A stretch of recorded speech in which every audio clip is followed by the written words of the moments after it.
Pemirsa, Ketua Umum Partai Golkar Abu Rizal Bakri yang kukuh ingin berkuasa lagi di Partai Beringin periode 2014-2019 ditentang di kalangan internal Golkar. Kembalinya Ical dikhawatirkan akan membuat Golkar lebih terpuruk di pemilu 2019. Konflik di tubuh Partai Golkar mengeras dan bahkan melibatkan benturan fisik antar kader Partai Beringin.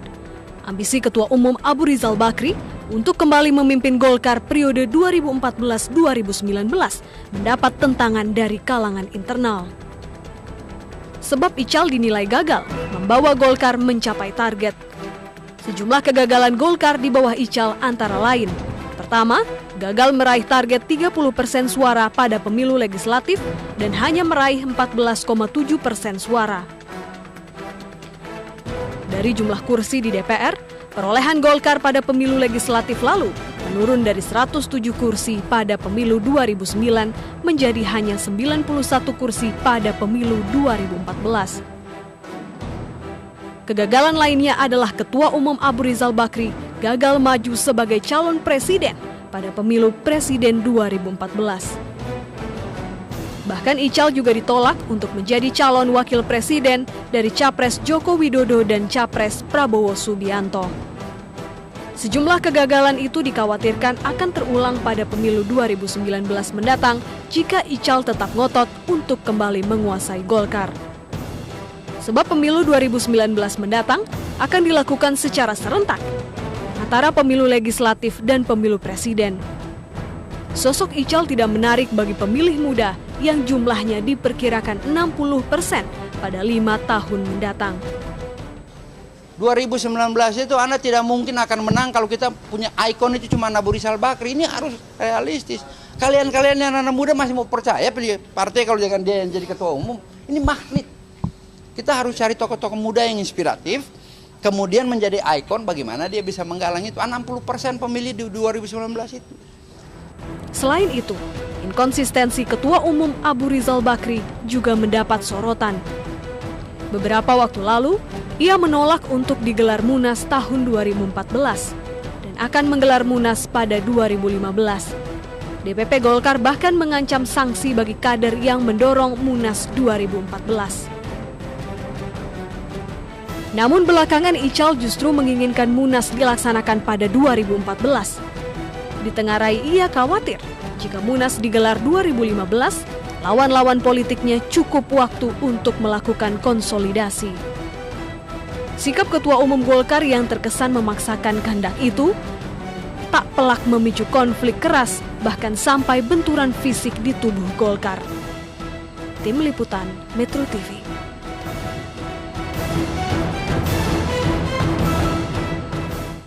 Baik pemirsa, langsung saja saya perbincangkan. Saya mungkin akan bertanya dulu kepada yang senior ya, Pak Zainal. Ini apa sebenarnya alasan yang kuat sehingga konflik terjadi di tubuh Partai Golkar dan kejadiannya ini sekarang, saat ini?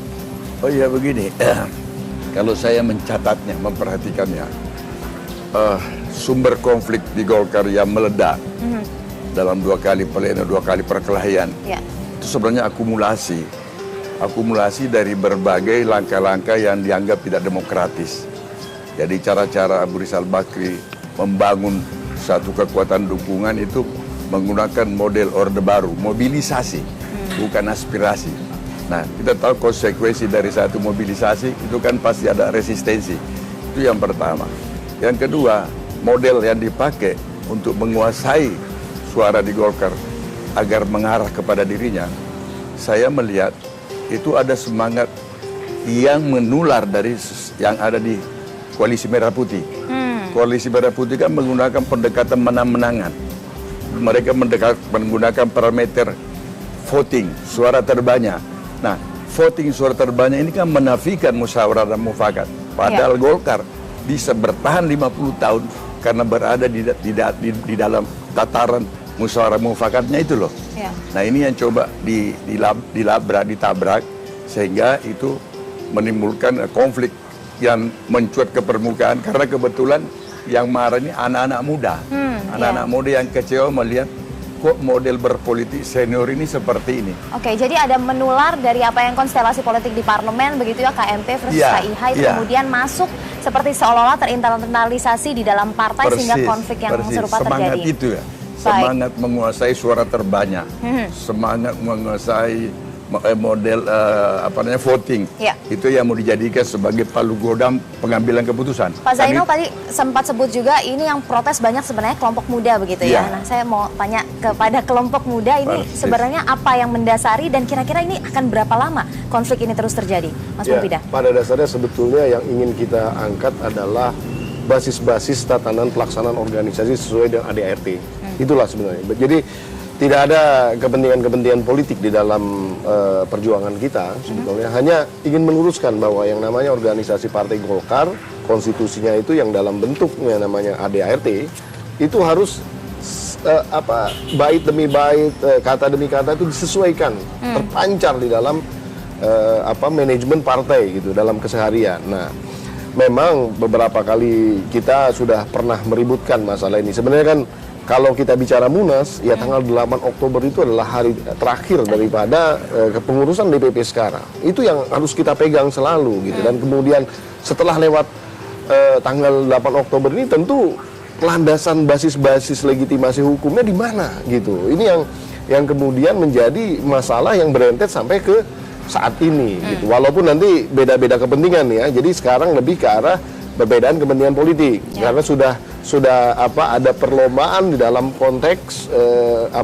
caketum-caketum berlomba begitu ya. Tadi sudah diceritakan bagaimana masing-masing caketum dan incumbent ini istilahnya berbeda di dalam konteks pendekatannya. Nah, tapi kalau buat saya pribadi ya, saya sangat sedih gitu kalau kemudian politik pragmatis dan praktis seperti ini yang pada akhirnya memecah belah Golkar gitu. Harusnya kita tanggal 8 Oktober itu harusnya sudah mendapatkan suatu istilahnya konsensus bahwa sebenarnya kita ini mau gimana, Munas mau kapan, ya, dan bagaimana membangun partai ke depan, arah koalisi kemana dan lain-lain. Ini kan penting gitu. Nah, karena ini tidak ditata dengan rapi, muncullah konflik yang seperti sekarang ini. Ya. Tapi pada dasarnya kan kemarin ini yang tidak ketemu adalah kira-kira jadwal Munas pertama, yang kedua juga basis-basis tadi suara-suara misalnya di perbandingan suara misalnya DPD 1 dan DPD 2 itu kan juga wacana yang kemudian mencuat begitu ya, dan juga yang terakhir adalah bagaimana nanti lokasinya.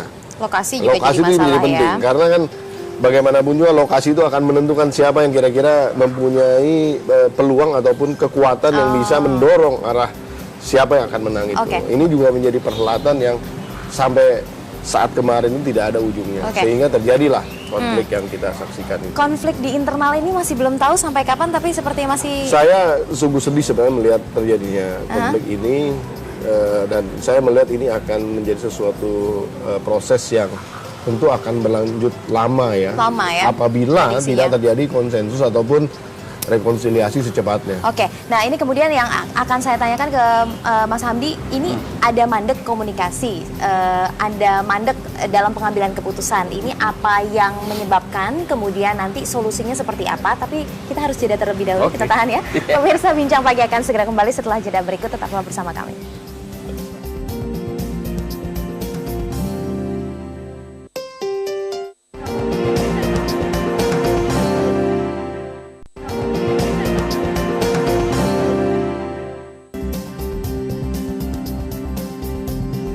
Ketua Umum Partai Golkar Abu Rizal Bakri menyebut pembentukan Presidium Penyelamat Partai Golkar tidak sah sebab organisasi ini tidak diatur dalam anggaran dasar dan anggaran rumah tangga atau ADART partai.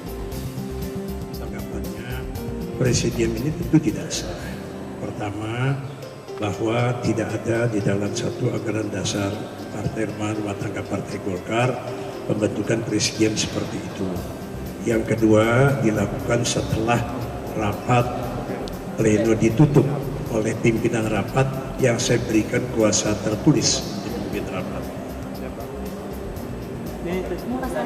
Oke, sebelum saya minta tanggapan Pak Zainal dan juga Mas Mumpida, saya ke Prof. Hamdi dulu. Prof. Hamdi, Anda melihat sebenarnya dengan Presidium Penyelamat Konstitusi Partai itu sebenarnya bisa menjadi jawaban atas kemandekan atau malah memperuncing atau bagaimana Anda melihatnya? Tergantung bagaimana di dalam tubuh Golkar memandang eksistensi dari presidium penyelamat partai itu. Kalau kita lihat di ADART ini kan memang tidak ada. Tapi bahwa misalnya pleno harian dari pengurus DPD itu DPP itu memang bisa memutuskan sesuatu yang sifatnya darurat, misalnya dengan alasan-alasan yang jelas bahwa kalau nggak salah saya di forum itu putuskan bukan memecat ketum ya, bukan menonaktifkan sementara ketua umum karena ada alasan tertentu, dan fungsi itu diambil alih oleh presidium penyelamat partai. Nah, kalau legitimasi itu kuat bisa. Nah, tapi sekarang kan ini perdebatan hukumnya mungkin akan ke depannya akan makin panjang gitu. Yang mempertanyakan keabsahan dari presidium itu. Gitu. Namun Anda melihat apa sebenarnya yang menjadi sumber utama kemandekan soal komunikasi ini, apa yang Anda lihat secara psikologi? Sebenarnya kemandekan komunikasi itu sudah berlangsung lama, ya. Ketika misalnya pilihan-pilihan politik Golkar untuk berkoalisi ke kubu yang mana, itu kan sudah mulai konflik itu. Misalnya urusan pemecatan, tadi Pak Kumpida bilang terpecat gitu, saya menarik juga istilah ini, terpecat itu maksudnya apa? Terpecat tercepat, dipecat, tapi sejumlah kader Golkar dipecat, itu menimbulkan ketidakpuasan. Terus pilihan untuk masuk ke KMP itu juga tidak mulus sebenarnya kan, ya.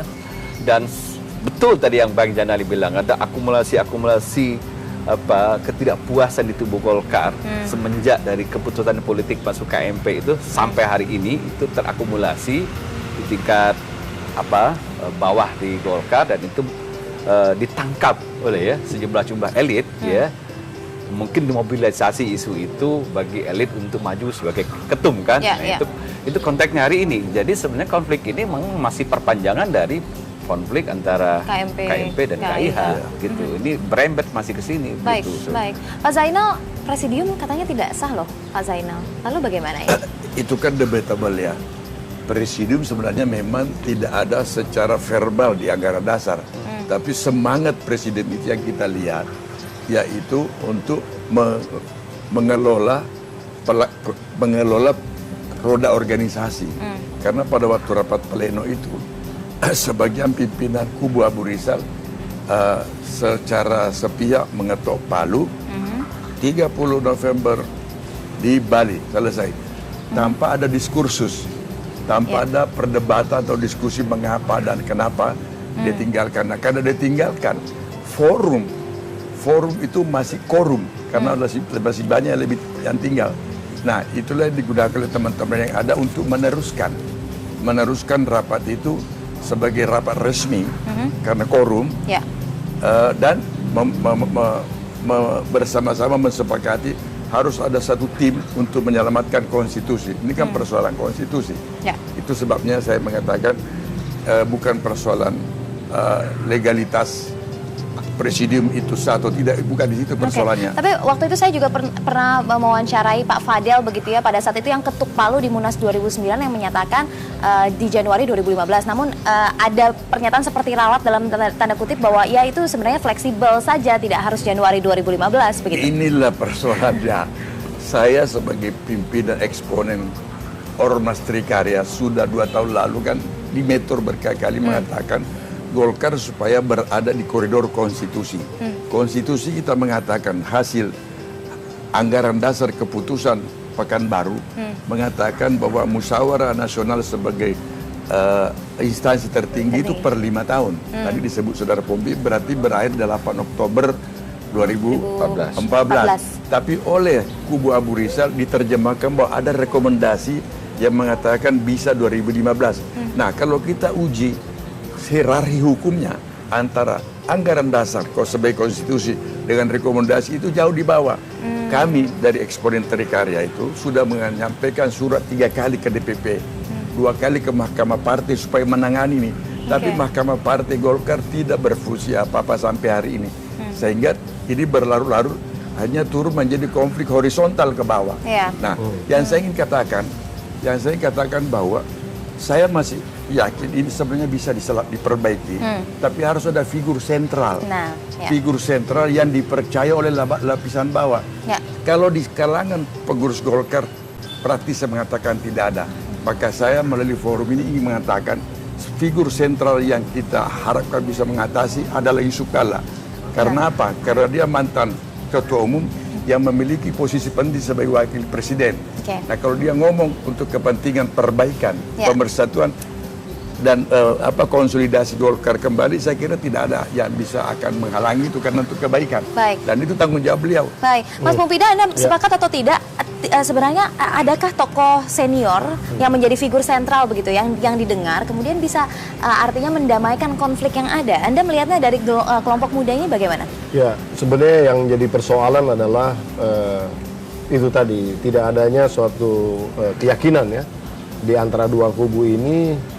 Figur sentral tadi, walaupun misalnya tadi disebutkan oleh Bang Zainal ya, Pak JK itu adalah orang yang sebenarnya paling tepat ya, karena di dalam konteks perselisihan yang luar biasa berdarah-darah sekalipun sekelas Aceh ataupun Ambon Poso, beliau bisa menyelesaikan.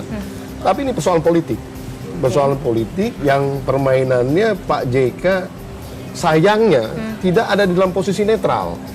Nah, jadi sehingga kalau mau jadi perekatnya pun juga pasti yang dari KMP bagaimanapun juga yang pro terhadap Pak Ical akan ragu-ragu gitu kan. Nah, jadi sebetulnya ini memang suatu krisis yang agak sulit ya.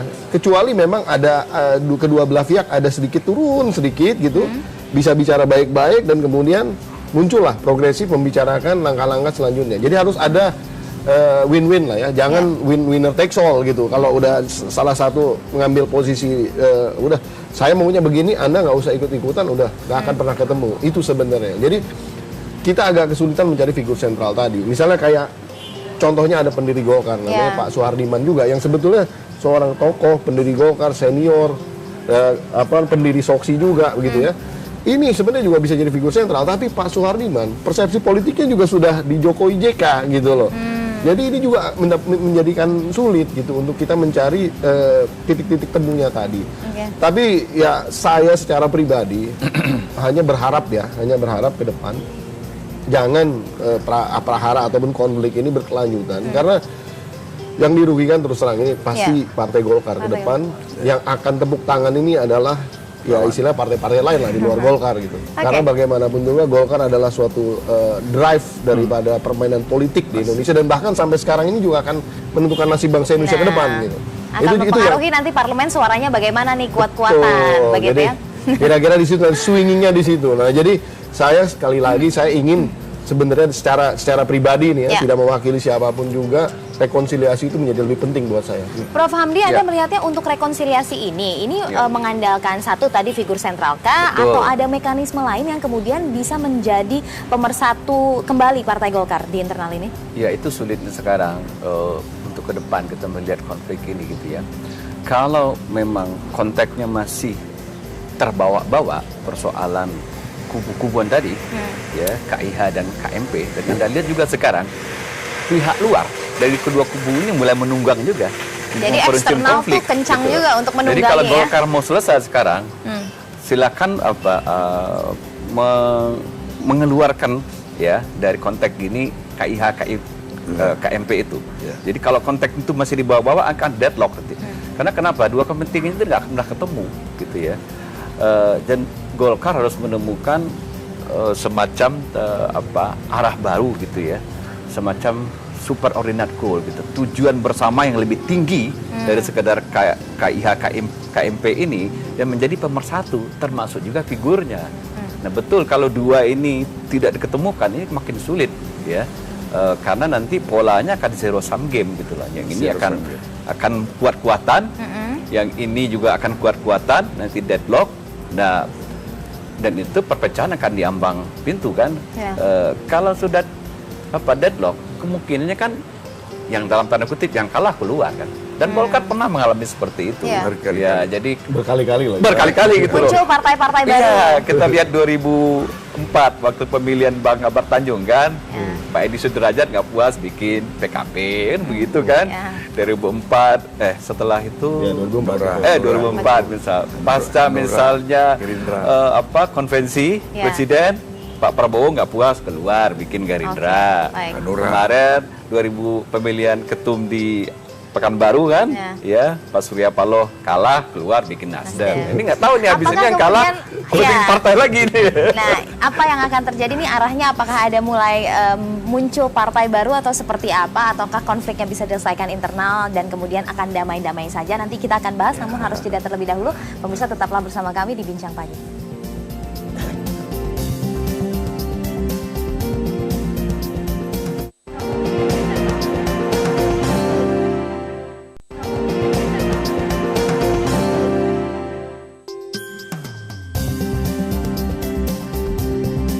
Baik, pertanyaannya kemudian apakah konflik internal ini hanya di elit ataukah sudah benar-benar merambah ke tingkat-tingkat bawah sampai DPD tingkat 2? Nah, kalau Mas Pupida, pemetaannya Anda melihatnya bagaimana? Ya, memang ini kan karena ini dalam konteks perhelatan siapa yang akan menjadi ketua umum, tentu semua caketum-caketum sudah membina ya, melakukan penggalangan dan lain-lain sehingga katakanlah daerah-daerah yang mereka sudah pengaruhi ataupun sudah mereka galang begitu mempunyai basis-basis preferensi terhadap satu figur ini kan gitu. Nah sehingga preferensi munasnya pun kapan dan kemudian apakah mereka ada di presidium ataupun ada di nanti munas tanggal 30 ini pun juga mulai agak terpecah. Bahkan banyak sekali daerah yang sudah mulai menghubungi saya, ini sebenarnya gimana ke munas nggak dan lain-lain gitu kan, munas yang 30 mendatang ini. Jadi artinya tadi pengaruh itu udah sampai ke bawah. Nah tinggal persoalannya apakah ini manajemen ini bisa bertahan terus seperti ini atau nanti makan lebih parah lagi. Karena ini akan berbeda dengan kasus yang tadi Prof. Hamdi sampaikan ya. Ini adalah suatu yang pertama kali di mana terjadi polarisasi sebelum munas. Ya. Kalau polarisasi yang terjadi pada saat 2004 dan 2009 itu pasca munas. Ya, jadi artinya memang persoalannya sudah diselesaikan konfliknya di munas itu sendiri. Memang ada yang menang, ada yang kalah gitu. Kalau ini polarisasi terjadi sebelum munas. Jadi ini memang potensi terpecahnya lebih mengerikan. Kalau saya melihatnya sebagai seseorang yang sangat cinta Golkar, makanya saya sangat-sangat sedih sekali sebenarnya. Ini harusnya terjadi rekonsiliasi secepatnya. Karena ini 30 November ini udah di depan mata gitu. Jadi harus ada memang direkatkan kembali gitu. Kalau semua prosesnya diinternalisasi kemudian terjadi katakanlah ada yang kalah ada yang menang, itu kan sebenarnya biasa saja dalam proses itu. Suara di DPD 2 itu kan sebenarnya sangat menentukan. Nah, karena secara kuantitatif itu juga cukup signifikan begitu ya. Besar. Nah, kalau kemudian dipetakan ini berapa artinya kekuatannya yang pro kepada kelompok Abu Rizal atau kontra begitu. Pak Zainal, boleh bagaimana? Begini. Pertama sebenarnya begini. Sumber persoalan ketegangan internal Golkar tadi sudah kita katakan itu ada pengaruh daripada adanya mainan baru yang bernama KMP tadi, yang menjanjikan privilege politik, posisi yang sangat bagus. Kemudian sumber konflik yang kedua sebenarnya adalah adanya upaya-upaya rekayasa Abu Rizal Bakri untuk maju kembali. Padahal catatan-catatan tentang prestasi itu tidak memungkinkan sebenarnya dia mesti maju. Dia gagal di banyak sektor. Nah kalau orang gagal di banyak sektor, logikanya kan tidak dipilih lagi. Tetapi Abu Rizal Bakri memainkan regulasi Golkar. Misalnya Rapimnas itu kan hanya dikuasai 34 DPD 31. Itulah pemilik suara. Nah maka semua keputusan-keputusan untuk memperkuat dirinya dimainkan di Rapimnas. Contoh Jogja. Sebelum kita ke Jogja, DPD 1 sudah dikumpulkan Abu Rizal di Bali, diisi, diberi doktrin, diberi macam-macam, baru dibawa ke Jogja. Apa yang terjadi di Jogja? 34 suara menjadi copy paste. Semua sama-sama meminta 30 November, semua sama-sama meminta Abu Rizal Bakri. Pernyataan ini disampaikan dalam pemandangan umum tanpa diskursus. Tidak ada dialog. Mengapa 30? Mengapa mesti Abu Rizal? Satu, sebelumnya ada pleno tanggal 13 November yang mengatakan Munas adalah Januari. Itu juga tidak dibela oleh DPP di depan forum bahwa saudara DPD 1 jangan minta 30, kami DPP sudah menetapkan Januari. Itu tidak ada diskursus itu. Lalu bagaimana dengan DPD 2? Nah, DPD 2 ini yang persoalan. DPD 2 ini sekarang yang resah karena DPD 2 ini kan forumnya di Munas. Nanti di Munas baru mereka bisa bersuara. Oleh karena itu Munas menjadi penting. Menjadi penting. Ya. Pentingnya Munas itu indikasinya Anda bisa lihat di koran, di media, masing-masing caketum telah mengklaim Abu Rizal 460 sekian, Priyo Budi Santoso 340 sekian, Agung Laksono sekian, total lebih 1.000. Padahal cuma 560 suara. Jadi manipulasi-manipulasi ini juga mewarnai, membuat Golkar ini, ya itu tadi, timbul perhara. Ya, perhara ya. Nah, kalau Prof. Hamdi, Anda melihatnya bagaimana? Ini sudah sampai ke level-level bawah begitu. Betul. Jadi gini, kita masuk ke solusi aja ini sekarang ya. Jadi ujian pertama Golkar adalah, bisakah semua kalangan Golkar itu bersepakat satu Munas dulu? Sebab kalau ada 2 Munas, nanti ini konflik berkepanjangan. Ini sama kayak partai... Betul, kayak sama partai tetangganya, partai ketiga. Gitu. Dua-dua muktamar, nanti ada persoalan debat yang mana yang legitimate kan? Kantor DPP jauh. Oh, jauh ya. Oke, itu parlemen disepakati dulu. Yang kedua adalah, memang itu penting. Jadi, di Munas, di Munas itu, supaya konflik tidak berkepanjangan, bahwa misalnya kubu Abu Rizal Bakri tidak boleh lagi memakai cara-cara pemaksaan kehendak itu. Sekarang coba dengar aspirasi dari DPD itu apa? Kalau menurut pemandangan saya misalnya, di bawah itu kepentingan mereka adalah 2019 sebenarnya. Ya. Apakah Golkar akan bisa memulihkan kepercayaan rakyat ya, dan mendapatkan voting yang bagus. Nah, karena para politisi di bawah kepentingannya kan cuma itu. Ya, dapat lagi vote dari rakyat kan.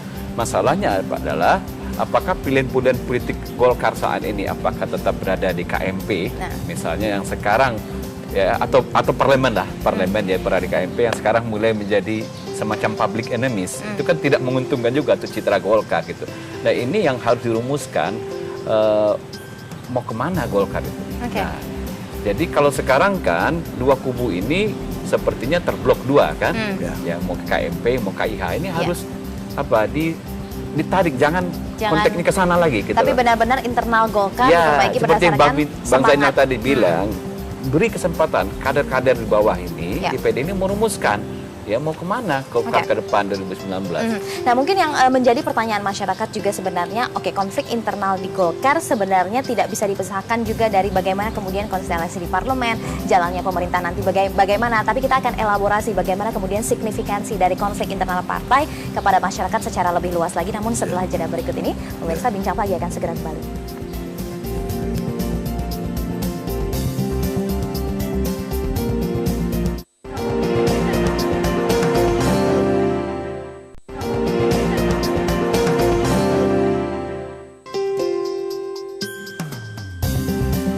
Kita masuk ke segmen terakhir, pemirsa.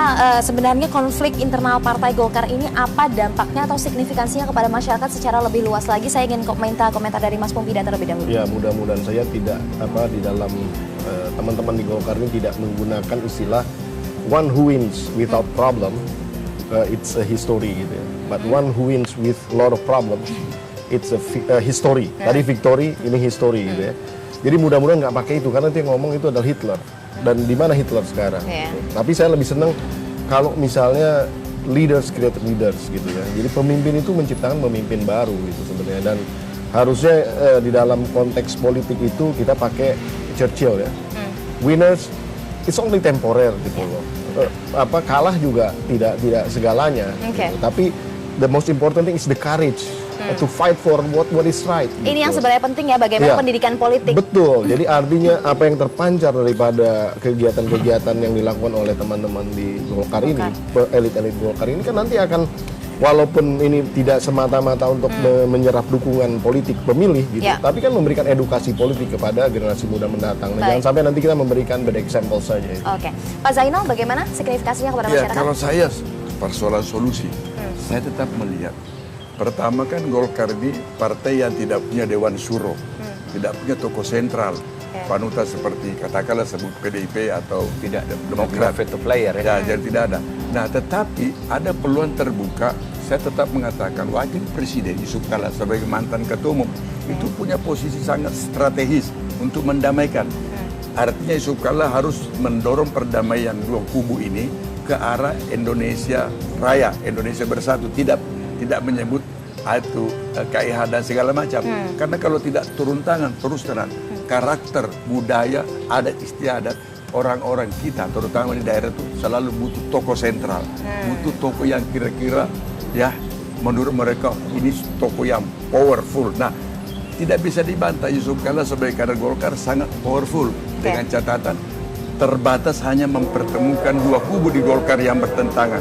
Karena kalau mengandalkan Agung Laksono head to head dengan Abu Rizal tidak akan ketemu. Jadi Anda melihat bahwa butuh tokoh sentral dan itu adalah harus Pak Yusuf Kalla yang turun ya? Tidak boleh Yusuf Kalla membiarkan rumahnya terbakar begini. Dia harus turun tangan menggunakan Branwir, pemadam kebakaran. Prof Hamdi, bagaimana Anda melihatnya? Ya itu bisa dicoba kalau memang Yusuf Kalla bisa diterima oleh kedua kubu. Memang ada sedikit catatan bahwa Yusuf Kalla adalah bagian dari apa yang berkonflik. Itu masalahnya kan. Kita bicara tadi perpanjang dari kubu ini koalisi Indonesia Hebat dan koalisi Merah Putih, dan Pak Yusuf Kalla adalah Jokowi JK, koalisi Jokowi JK kan, bagian dari Jokowi, itu juga problem. Atau mungkin solusinya jangan JK hanya saja, dan JK plus tokoh-tokoh yang lain yang masih disegani di Pak Suhardiman bisa juga gitu, bisa jadi mediator gitu, 2 atau 3 orang. Mungkin Anda bisa simpulkan sedikit ini signifikansinya kepada masyarakat besar apa? Ya tentunya bagi masyarakat kita berharap tidak perlu ada pecah menjadi partai baru lagi. Karena kita mau demokrasi kita itu ke depan consolidated gitu, terkonsolidasi. Jadi kalau nanti ada partai baru lagi mengelola politik dengan multi partai yang ekstrim itu complicated, capek. Jadi mendingan Golkar selesaikan urusan internal itu.